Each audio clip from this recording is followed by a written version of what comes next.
సత్తెనపల్లికి చెందిన వేముల శ్రీదేవి తన దగ్గర అప్పుగా తీసుకున్న సుమారు 16 లక్షలను ఎగ్గొట్టడానికి తనపై తన కుటుంబ సభ్యులపై లేనిపోని నిందలు వేస్తుందని చంద్రగిరి శ్రీరాములు ఆవేదన వ్యక్తం చేశారు.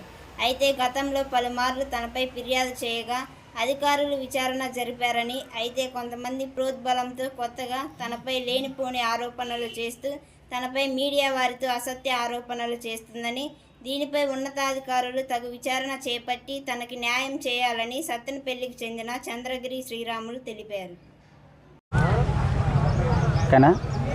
నా పేరు చంద్రగిరి శ్రీరాములు, పల్నాడు జిల్లా సత్తెనపల్లి.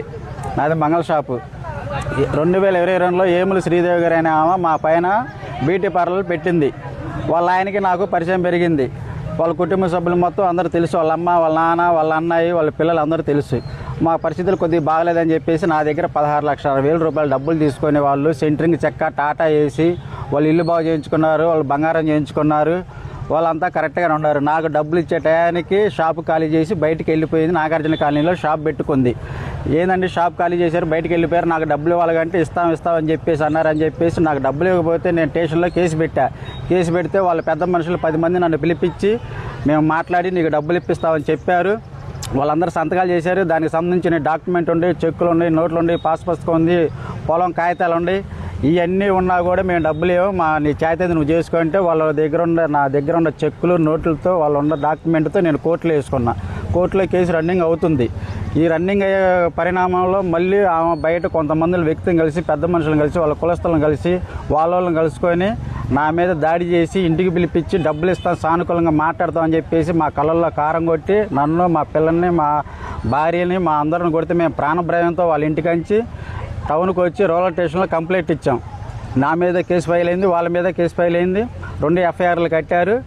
తర్వాత మళ్ళీ వచ్చేసి ఏదో ఒక రోజు నీ ప్రాణం తీపిస్తాను, నాకు బాయ్ ఫ్రెండ్ ఉన్నాడు, వీకేలో ఉన్నాడు, వీకే నుంచి ప్రత్యేకంగా వచ్చాడని చెప్పేసి ఇక వాట్సాప్లో నాకు అన్ని మెసేజ్ చేస్తూ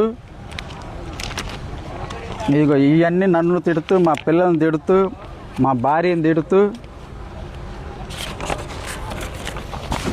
రకరకాలుగా ఇగో చాలా ఉండే, దగ్గర 40 పేపర్లు దాకా ఉండే. నన్ను ప్రాణభయంతో బెదిరిస్తూ డబ్బులు ఇవ్వకుండా, ఏం చేయకుండా మమ్మల్ని అల్లరిపాలు చేసి కలెక్టర్ గారి ఆఫీస్కి వచ్చి, ఎస్పీ గారి ఆఫీస్కి వచ్చి నా మీద కంప్లైంట్లు ఇస్తూ రకరకాలుగా నన్ను బెదిరిస్తూ నాకు డబ్బులు ఇవ్వకుండా చేస్తుంది. నాకు ప్రాణభయంతో నేను ఇక్కడికి రావాల్సి వచ్చింది. ఈ రోజున ఏదో ఒక రోజు మట్టికి ఇవన్నీ మీడియా మిత్రులకు చెబుతున్నాను, ఫాలో అప్ చేసి 10 మందికి తెలిపి సరైన అధికారుల దగ్గరికి పంపించి నాకు న్యాయం చేయాల్సిందిగా కోరుకుంటూ సెలవు తీసుకుంటున్నాను. నేనేమైనా తెలియక తప్పులు మాట్లాడుంటే క్షమించాల్సిందిగా కోరుకుంటున్నాను.